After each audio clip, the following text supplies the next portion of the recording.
नमस्कार विद्यार्थी मित्रांनो, इन्फिनिटी इंजिनिअरिंग अकॅडमीच्या YouTube चॅनलवरती मी प्रमोद देशकरी आपणा सर्वांचं स्वागत करतो।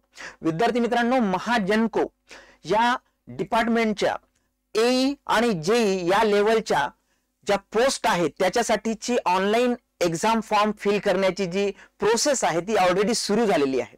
विद्यार्थी मित्रांनो, याची शेवटची जी तारीख असणार आहे ती 17 डिसेंबर 2022 असणार आहे। पण डेफिनेटली आपण आपल्या YouTubeच्या माध्यमातून विद्यार्थ्यांना त्या फॉर्म फिलिंग करताना जे काही प्रॉब्लेम्स येतात, जे काही इश्यू येतात, तर त्या अनुषंगाने आपण नेहमीच फॉर्म फिलिंगचे व्हिडिओज हे करत असतो। विद्यार्थी मित्रांनो, महाजनको एजेई 2022 साठी सुद्धा आपण हा व्हिडिओ घेऊन आलेलो आहे। व्हिडिओ शेवटपर्यंत जरूर बघा, आपण स्टेप वाइज प्रोसेस याच्यामध्ये बघणार आहोत। विद्यार्थी मित्रांनो, तुम्ही इलेक्ट्रिकल ब्रांचचे असाल, मेकॅनिकल इंजिनिअरिंग ब्रांचचे असाल किंवा इन्स्ट्रुमेंटेशन इंजिनिअरिंग ब्रांचचे असाल किंवा ENTC असेल, प्रोडक्शन असेल किंवा अलाइन ब्रांचेसचे असाल, तरी तुम्हाला फॉर्म फिलिंगची जी प्रोसेस आहे ती नक्कीच जाणून घ्यावी लागेल। कारण छोट्या छोट्या चुका होतात, छोटे छोटे मिस्टेक्स होतात आणि त्यानंतर एकदा फॉर्म सबमिट झाला आणि अपलोड झाला की मग त्याच्यामध्ये एडिट करता येत नाही। तर बऱ्याचदा आपल्याला हे प्रॉब्लेम येतात, तुमचे प्रॉब्लेम येऊ नये म्हणून आपण नेहमीच व्हिडिओ करत असतो। तर विद्यार्थी मित्रांनो, आपण या व्हिडिओच्या माध्यमातून स्टेप बाय स्टेप जाणून घेऊया की महाजनको 2022 साठी एई पोस्ट असेल किंवा जेई पोस्ट असेल तर स्टेप वाइज प्रोसिजर काय आहे फॉर्म फिल करण्याची। विद्यार्थी मित्रांनो, त्याच्या अगोदर मला असं सांगावंसं वाटतं की आपल्या बॅचेस ज्या आहेत त्या 24 तारखेपासून सुरू होणार आहे। याच्यामध्ये लक्षात घ्या की इलेक्ट्रिकल इंजिनिअरिंगशी रिलेटेड जी काही पर्टिक्युलर बॅच आहे इलेक्ट्रिकलशी रिलेटेड, तर हायब्रिड बॅच आहे विद्यार्थी मित्रांनो, ऑनलाइन आणि ऑफलाइन ही पुण्यामधनं चालणार आहे। याच्या व्यतिरिक्त नाशिक आणि नागपूर या लोकेशन वाचनं, स्पेसिफिकली नाशिक आणि नागपूर इथे सुद्धा ऑफलाइन बॅच असणार आहे इलेक्ट्रिकल इंजिनिअरिंगच्या विद्यार्थ्यांसाठी। तर विद्यार्थी मित्रांनो, डेफिनेटली आमच्या IVR नंबरवरती कॉल करा। त्याच्या व्यतिरिक्त मेकॅनिकल इंजिनिअरिंग या पर्टिक्युलर पोस्ट साठी सुद्धा किंवा या स्ट्रीम साठी सुद्धा आपल्या बॅचेस असणार आहे। त्याच्या व्यतिरिक्त जी टॉपची फॅकल्टी आहे आपली महाजनको साठीची असणार आहे, मग ते टेक्निकल विषय असो किंवा नॉन टेक्निकल विषय असो, तर डेफिनेटली विद्यार्थी मित्रांनो, अधिक माहितीसाठी आमच्या पर्टिक्युलर या व्हिडिओच्या डिस्क्रिप्शन सेक्शन मध्ये एक गुगल फॉर्म लिंक दिलेली आहे। तुम्ही जर बघायचं झालं तर ही गुगल फॉर्म लिंक जी आहे याच्या डिस्क्रिप्शन सेक्शन मध्ये दिलेली आहे। तुम्ही तो फॉर्म फिलअप करा, डेफिनेटली आमची टीम जी आहे ती तुम्हाला कॉल करेल। चला विद्यार्थी मित्रांनो, सुरुवात करूया व्हिडिओला। Step by step process. याच्या अगोदरही बऱ्याचशा विद्यार्थी मित्रांनी IBPS कंडक्ट करत असलेल्या वेगवेगळ्या एक्झामिनेशनचे फॉर्म फिलअप केलेले असेल, तर डेफिनेटली याच्यामध्ये लक्षात घ्या की ही जी फॉर्म फिलिंगची प्रोसेस आहे ही जवळपास सेम आहे। ओके, याच्यामध्ये ज्या स्टेप्स आहेत त्या जाणून घ्या। याच्यामध्ये सगळ्यात महत्त्वाचं जी पहिली स्टेप आहे ती तुमची रजिस्ट्रेशनची प्रोसेस आहे, स्टेप आहे। तुम्ही जर ऑलरेडी रजिस्ट्रेशन केलेलं असेल तर तुमच्याकडे ID आणि पासवर्ड असेल। जर तुम्ही नसेल केलं तर तुम्हाला डिटेल भरून तुमच्या पर्सनल ज्या डिटेल्स आहेत त्या फिलअप करायच्या आहेत। त्यानंतर तुम्ही जेव्हा लॉगिन मध्ये ऍक्च्युअल लॉगिन मध्ये जाल तर एज्युकेशनल डिटेल्स, तुम्ही जर ऑलरेडी महाजनको मध्ये किंवा वर्क एक्सपिरियन्स तुम्हाला असेल आणि तुम्ही ऑलरेडी कार्यरत असाल तर तुमची ती इन्फॉर्मेशन, तुमचा PAP सर्टिफिकेट नंबर असेल किंवा त्याच्याशी रिलेटेड सर्टिफिकेट जे असतील याचे डिटेल्स तुम्हाला टाकायचे। तुम्ही कंप्लीट फॉर्म फिल केल्यानंतर तुम्हाला प्रिव्ह्यू बघता येणार आहे की मी काय माहिती भरली आहे, कारण कुठे चूक आहे का त्याच्यामध्ये एडिट करता येणार आहे। ओके, आणि त्यानंतर तुम्हाला कन्फर्मेशन करायचं। पण एकदा मात्र कन्फर्मेशन केलं की त्यानंतर तुम्ही डेफिनेटली पेमेंट मोड मध्ये जाणार आहात आणि पेमेंट मोड मध्ये गेल्यानंतर मात्र तुम्हाला त्याच्यामध्ये एडिट करता येणार नाही। तर डेफिनेटली शेवटची जी स्टेप आहे ती तुमची फी भरायची आहे। तुम्हाला फीस किती असणार आहे, ओपन साठी किती, कॅटेगरी किती साठी किती, यावरती ऑलरेडी आपण व्हिडिओ केलेला आहे। तुम्ही जर तो व्हिडिओ बघितलेला नसेल तर नक्की तो व्हिडिओ बघा विद्यार्थी मित्रांनो। ओके, तर स्टेप बाय स्टेप सगळ्यात महत्त्वाचं आम्ही जसं स्पेसिफिकली सांगतोय। ओके, याच्यामध्ये बघा, लक्षात घ्या की www.mahajanko.in ही जी वेबसाईट आहे या वेबसाईट वरती जायचंय। या वेबसाईटच्या करिअर सेक्शन मध्ये जायचंय। तिथे तुम्हाला ही डिटेल ऍडव्हर्टाइजमेंट मिळेल आणि ती जी PDF आहे त्याच्या शेवटच्या पानावरती इथे जो काही तुम्हाला स्क्रीन दिसतोय बघा, जो काही स्क्रीन दिसतोय तर याच्यावरती हा स्क्रीन तुम्हाला तिकडे दिसेल। इथे काय करायचंय तुम्हाला, इथे तुम्हाला क्लिक करायचं आहे। ओके, तर डेफिनेटली स्पेसिफिक हीच पर्टिक्युलर वेबसाईट दिसणार आहे।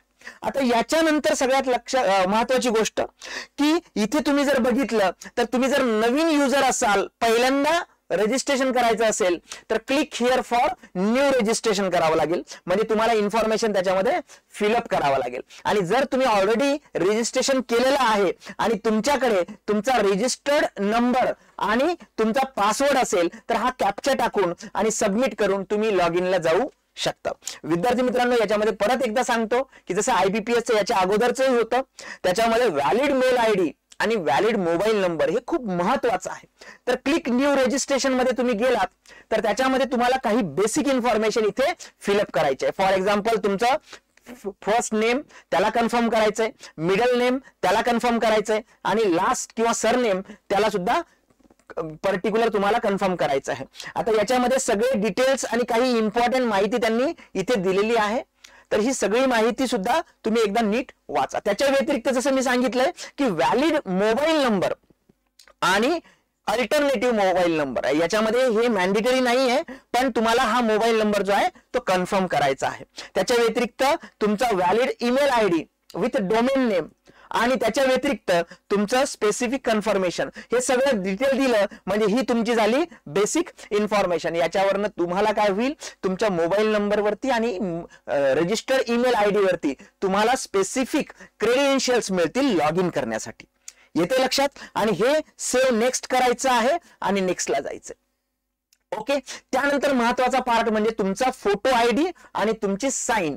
आता याच्याशी रिलेटेड जे काही इन्फॉर्मेशन आहे ऑलरेडी मेन्शन केलेली आहे बघा. Photo should be clearly visible in the adjacent box. तुम्ही अपलोड केल्यानंतर, कारण इथनं तुम्हाला काय करायची, ती फाईल अपलोड करायची. आता फाईलशी रिलेटेड, फोटो फाईलशी रिलेटेड असेल किंवा तुमच्या साईनशी रिलेटेड जे काही डिटेल्स आहेत की किती JPG फाईल पाहिजे, किती पेपर साईज पाहिजे त्याची, किंवा त्याचे फोटो साईज किती पाहिजे, कशावरती पर्टिक्युलर बॅकग्राऊंड कुठलं पाहिजे, तुम्हाला स्पेक्स पाहिजे नाही पाहिजे, याच्याबद्दलचे वेगवेगळे नॉर्म्स त्यांनी त्यांच्या पर्टिक्युलर इन्फॉर्मेशन ब्राउचरमध्ये दिलेले आहेत.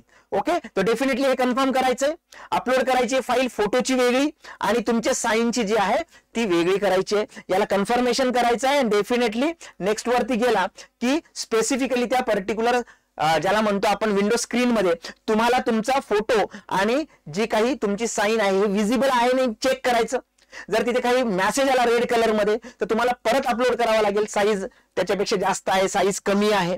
ओके, तर चेकबॉक्स मध्ये क्लिक करून तुम्हाला त्याच्यावरती जावं लागेल. ही झाली तुमची बेसिक इन्फॉर्मेशन आणि फोटो आणि सिग्नेचर. जसं इथे मेन्शन केलंय बघा, बेसिक इन्फॉर्मेशन तुम्ही रजिस्ट्रेशन केलंय, लॉग इन केलंय, त्यानंतर फोटो आणि सिग्नेचर अपलोड केली. आता आपल्याला काही डिटेल्स फिलअप करायचे आहेत. याच्यामध्ये सगळ्यात महत्वाचं आहे ते म्हणजे तुमचं क्वालिफिकेशन, एक्सपिरियन्स आणि लँग्वेज. डेफिनेटली तुम्हाला सगळ्यात पहिल्यांदा काय करायचं आहे इथे, तर तुमची पोस्ट सिलेक्ट करायची आहे. लक्षात घ्या, जे विद्यार्थी फक्त डिप्लोमा झालेले आहेत ते JEE पोस्ट साठी आणि जे विद्यार्थी JEE डिप्लोमा प्लस डिग्री झालेले आहेत ते JEE आणि AE पोस्ट साठी दोन्हीसाठी इलिजिबल आहेत. पण जे 12वी प्लस डिग्री झालेले आहेत ते JEE साठी इलिजिबल नाहीत. तर इथे बघा, इथे मी जर ड्रॉपडाऊन मेनू मध्ये गेलो तर इथे असिस्टंट इंजिनियर टेक 01 हा कोड आहे त्याचा आणि ज्युनियर इंजिनियर टेक 02. आता मी इथे सिलेक्ट काय करणार आहे, तर मी इथे असिस्टंट इंजिनियर सिलेक्ट करणार आहे. मी असिस्टंट इंजिनियर सिलेक्ट केलंय बघा इथे टेक 01 ग्रॅज्युएशन बेस्ड पोस्ट आहे. तुम्ही जर ज्युनियर इंजिनियर साठी अप्लाय करत असाल तर तुम्ही त्याच्यासाठी करा. एक लक्षात घ्या की मी जर JEE आणि AE दोन्ही पदासाठी अप्लाय करणार असेल, इलिजिबल असेल, तर त्या केसमध्ये तुम्हाला सेपरेट फॉर्म फिलअप करावे लागतील. आता त्यानंतर मी असिस्टंट इंजिनियर कुठल्या स्ट्रीम मधनं किंवा कुठल्या पोस्टसाठी मी फिलअप करणार आहे. फॉर एक्झाम्पल सपोज इथे देताना त्यांनी मेकॅनिकल, इलेक्ट्रिकल आणि इन्स्ट्रुमेंटेशन दिलेलं आहे बघा. आता मी इथे सपोज मेकॅनिकल क्लिक करतोय आणि मी पुढे जातोय. मेकॅनिकल मी पुढे गेलो की डेफिनेटली मला त्याच्यानंतर काही इम्पॉर्टंट इन्फॉर्मेशन इथे फिलअप करायची आहे. मी जर त्या पर्टिक्युलर डिपार्टमेंटचा एम्प्लॉई असेल, मी कार्यरत असेल, तिकडे मी ऑलरेडी काम करत असेल, तर मला इथे यस वरती क्लिक करावं लागेल. As I am a fresher तर मी इथे मेन्शन केलंय नो. पण तुम्ही जर यस क्लिक केलं विद्यार्थी मित्रांनो इथे, तर इथे तुम्हाला खूप सारी इन्फॉर्मेशन द्यावी लागेल. फॉर एक्झाम्पल डेफिनेटली तुम्ही डिपार्टमेंटल कॅन्डिडेट आहात का, त्याच्याशी रिलेटेड आता हे जे आहे पहिला जो ब्लॉक आहे विद्यार्थी मित्रांनो हा कोविड मधला आहे की तुम्हाला एक्झाम्पशन आहे का त्या पर्टिक्युलर कोविडचा जो काही ड्युरेशन दिलेला आहे त्यांनी 1 मार्च 2020 ते 17/12/2021 या पर्टिक्युलर पिरियड मध्ये तुमचं वय एक्सपायर झालं का, नाहीतर तुम्हाला वन टाइम अपॉर्च्युनिटी तिथे मिळू शकेल. त्यानंतर मला इथे पॉइंट आउट करायचंय की मी एक्स एम्प्लॉई आहे का किंवा एम्प्लॉई आहे का, सॉरी एम्प्लॉई आहे का. तुम्ही जर एम्प्लॉई असाल महाजनकोचे तर डेफिनेटली तुम्हाला सीपीएफ नंबर, जे ऑलरेडी एम्प्लॉई आहे त्यांना माहिती आहे नंबर हा काय आहे, तुमचं डेझिग्नेशन काय आहे, तुमची पोस्टिंग कुठे आहे, तुमची कॅटेगरी कुठे आहे, हे सगळं फिलअप करावं लागेल. पण मी इथे दोन्ही गोष्टीला नो म्हटल्यामुळे हे माझं इनएक्टिव्ह आहे. येते लक्षात. त्यानंतर मला कॅटेगरीमध्ये जावं लागेल. कॅटेगरीमध्ये मी ओपन केलंय. तुम्ही जर कुठलीही category for example suppose ST ला मी क्लिक केलं की डेफिनेटली त्या कॅटेगरीशी रिलेटेड जे काही पर्टिक्युलर ज्याला म्हणतो आपण डॉक्युमेंट्स असेल ते तुम्हाला लागतील. तर इथे दोन गोष्टी आहे बघा. एक आहे की तुम्ही कुठल्या कॅटेगरीचे आहात आणि दुसरं आहे तुम्ही याला कुठल्या कॅटेगरीमधनं फॉर्म फिलअप करायचंय. फॉर एक्झाम्पल मी विजे चा आहे पण विजे मध्ये तिकडे जागाच नाहीये, तर मी काय करेल समांतर आरक्षणशी रिलेटेड मी ओपन मधनं फॉर्म भरण्याचा प्रयत्न करेल. तर डेफिनेटली पण माझी कॅटेगरी आहे एसटी. तर भविष्यासाठी मी काय करेल सुरुवातीला तिथे बेसिकली इथे मी मेन्शन करताना एसटी करेल, पण जेव्हा ओपन मधनं मला हे करायचं आहे अप्लाय करायचं तिथे तिथे टाकेल. पण सपोज मी जर म्हटलं की मला बेसिकली मी आहेही ओपनचा आणि मला अप्लायही ओपन मधनं करायचंय तर दोन्ही ठिकाणी मी ओपन टाकले. येते विद्यार्थी मित्रांनो. डेफिनेटली त्याच्या व्यतिरिक्त तुम्ही जर बेसिकली जर काही बेंचमार्क पर्सन असाल किंवा डिसेबल पर्सन असाल तर त्याची डिसेबिलिटीची पर्सेंटेज वगैरे लिहावं लागेल. मी इथे नो केलंय. तुम्ही जर यस केलं कारण याच्यामध्ये 4% जागा आहेत बघा. टोटल 14 पोस्ट आहेत तुमच्या एई लेवलच्या आणि 13 पोस्ट आहेत तुमच्या जेई लेवलच्या. कशासाठी? दिव्यांग विद्यार्थ्यांसाठी किंवा डिसेबल विद्यार्थ्यांसाठी. ओके. तर तुम्ही जर त्या कॅटेगरीचे असाल तर डेफिनेटली तुम्ही यस करा, पण त्याच्याशी रिलेटेड तुम्हाला मेडिकल सर्टिफिकेट असेल किंवा जे काही असेल ते तुम्हाला पुटअप करावं लागेल, त्याचा नंबर वगैरे टाकावा लागेल. त्याच्या व्यतिरिक्त ज्या जागा काही पर्टिक्युलर ज्याला म्हणतो आपण रिझर्वेशन आहे तर ते जर असेल फॉर एक्झाम्पल सपोज याच्यामध्ये तुम्ही वेगवेगळे फॉर एक्झाम्पल स्पीड अफेक्टेड असेल. ओके. त्याच्या व्यतिरिक्त तुम्हाला कॉम्प्लिमेंट टाइम हवा असेल कंपल्सरी किंवा तुम्ही हँड इज अफेक्टेड असेल, डेफिनेटली याच्यामध्ये वेगवेगळ्या कॅटेगरी आहे त्यानुसार तुम्ही सिलेक्ट करा. डेफिनेटली तुम्हाला त्याच्यामध्ये ऍडिशनल इन्फॉर्मेशन द्यावी लागेल. ओके. त्याच्या व्यतिरिक्त काही ऍडिशनल इन्फॉर्मेशन आहे बघा. इथे काय म्हटलंय की व्हॅलिड सर्व्हिस मन जो म्हणजे जो ऑलरेडी कार्यरत आहे तर त्याच्यामध्ये सर्वसमावेशक ओके प्रगत कुशल प्रशिक्षणार्थी जर तुम्ही असाल म्हणजेच याचा अर्थ तिथले तुम्ही ज्याला म्हणतो आपण स्पेसिफिक त्या डिपार्टमेंट मध्ये आहेत आणि इंटर्नशिप वगैरे जर करत असाल तर त्याच्याशी रिलेटेड सुद्धा तुम्हाला इथे माहिती फिलअप करावी लागेल. काही विद्यार्थी त्या कॅटेगरीचे असू शकतात, पण जर तुम्ही असाल तर डेफिनेटली त्याच्याशी रिलेटेड किती इयर्स तुम्ही कंप्लीट केले आहेत ऍज अ प्रशिक्षणार्थी म्हणून. ओके. त्याच्याशी रिलेटेड काही पर्टिक्युलर ट्रेनिंग जे आहे टीपीएसच्या अंडर काही घेतलेलं आहे का, त्यानंतर तुमचा त्याच्याशी रिलेटेड पीएपी नंबर, त्याचा सॅप नंबर, हे सगळे बघा जे विद्यार्थी त्या कॅटेगरीमध्ये येतात त्याला माहिती आहे तर त्यांनी ती सगळी इन्फॉर्मेशन इथे फिलअप करायची आहे. अन्यथा बाकीच्या विद्यार्थ्यांनी इथे नो करायचंय म्हणजे बाकीचं डिसेबल होईल. ठीक आहे. त्यानंतर सगळ्यात महत्वाचं बघा जो पॉइंट आता महत्वाचा आहे, कास्ट सर्टिफिकेट आहे कॉम्पिटंट ऑथॉरिटीकडनं, त्याला यस नो करा. आता मी ओपन मधनं फॉर्म भरल्यामुळे मी इथे कुठल्याही पर्टिक्युलर पार्टला जाणार नाही. ओके. तुम्ही ईडब्ल्यूएस असेल तर ईडब्ल्यूएस तुम्हाला लागेल. ओके. बाकीच्या स्पेसिफिक पर्टिक्युलर कास्ट व्हॅलिडिटी असेल तर ती लागेल. जर कॅटेगरीमध्ये असाल तुम्ही तर डेफिनेटली जे काही तुमच्या कॅटेगरीसाठी डॉक्युमेंट रिक्वायर्ड आहेत ते तुम्हाला लागेल. जर तुम्ही ईडब्ल्यूएस मधनं फॉर्म भरला ईडब्ल्यूएस सर्टिफिकेट लागेल. सर्टिफिकेट तुम्ही यस म्हटलं तर त्याचा नंबर टाकावा लागेल. जर तुम्ही ओबीसी मध्ये असाल तर तुम्हाला कास्ट सर्टिफिकेट, त्यानंतर कास्ट व्हॅलिडिटी. आता कास्ट व्हॅलिडिटी एससी एसटी ला लागत नाही पण ओबीसी मध्ये लागते. एनसीएल लागेल. आता नॉन क्रिमिलियर सर्टिफिकेट त्यांनी स्पष्ट म्हटलेलं आहे 17 डिसेंबर 2022 म्हणजे फॉर्म भरण्याची शेवटची तारीख तिथपर्यंतच व्हॅलिड असलं पाहिजे तुमचं. तर ह्या सगळ्या गोष्टी ज्या आहेत, तुम्ही जर वुमन्स रिझर्वेशन घेणार असाल तर डेफिनेटली वुमन रिझर्वेशनचं सेपरेट सर्टिफिकेट जे मिळतं की बाबा रे मला त्या कॅटेगरी मधलं महिला आरक्षणासाठीचं जे सर्टिफिकेट आहे ते तुम्हाला लागेल. तुम्ही यस केलं तर डेफिनेटली त्याच्यामध्ये तुम्हाला ते डॉक्युमेंट नंबर वगैरे मागेल. ओके. किंवा तुम्ही स्पेसिफिक त्या कुठलंही रिझर्वेशन असेल त्याच्याशी रिलेटेड जर डॉक्युमेंट तुम्ही यस केलं तर डॉक्युमेंट तुम्हाला जोडावं लागेल. ओके, तुम्ही जर स्पोर्ट कोटामधनं असाल किंवा ऑर्फन रिझर्वेशन घ्यायचं असेल, ओके, तर डेफिनेटली त्याच्याशी रिलेटेड डॉक्युमेंट तुम्हाला जोडावं लागेल. तुम्ही भूकंपग्रस्त आहात, तुम्ही एखादा प्रकल्पग्रस्त आहात, ओके, तर त्याच्याशी रिलेटेड तुम्हाला डॉक्युमेंट. त्याच्या व्यतिरिक्त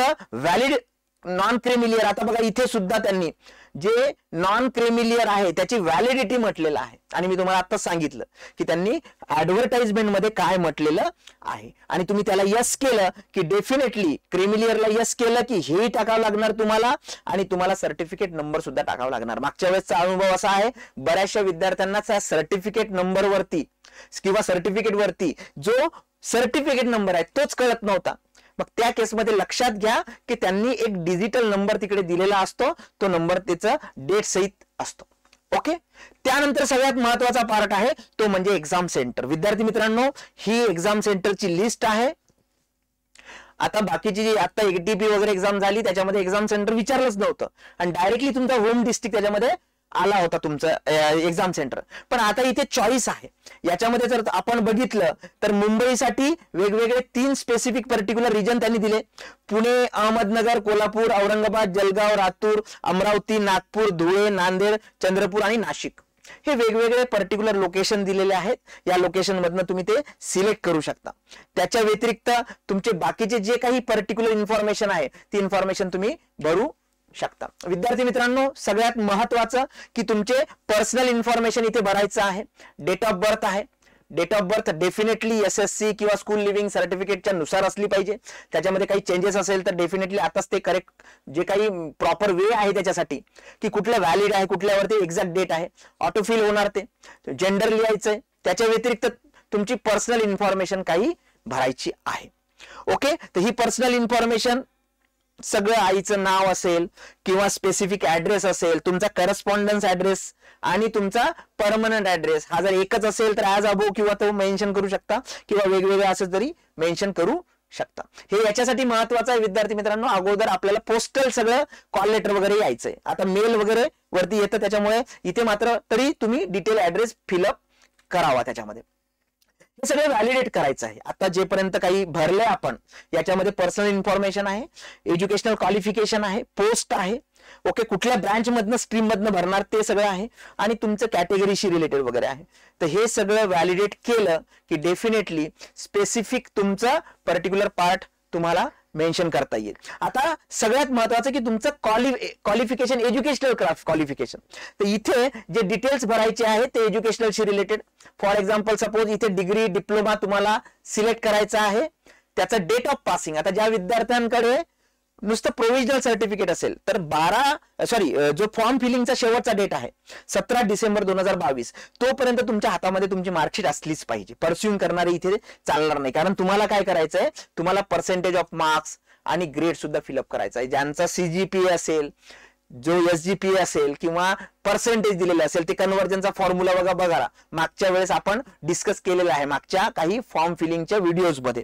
ओके, जर तुम्हाला काही अडचण असेल तर तुमच्या युनिव्हर्सिटीचा एक फॉर्म्युला असतो जो पर्सेंटेज मध्ये कन्वर्ट करू शकतो तुम्ही CGPA ला किंवा SGPA ला. तुम्ही जर डिप्लोमा झालेला असेल तर ते मेन्शन करू शकता. परत त्याचं year of passing, month of passing, त्याचेही पर्सेंटेज आणि तुमचा class. Post graduation higher education केलं असेल, प्रोफेशनल काही कोर्सेस केलेले असतील किंवा अदर काही असेल तर हे सगळं इन्फॉर्मेशन याच्यामध्ये पुटअप करायचं आहे. पण डेफिनेटली हे सगळं तुमच्या मार्कशीट नुसार, त्या सर्टिफिकेट नुसार तिकडे इन्फॉर्मेशन भरा. याच्यामध्ये कुठेही मिसमॅच व्हायला नको. तर ही जी माहिती आहे तुमच्या क्वालिफिकेशन, एक्सपिरियन्स बद्दलची आहे.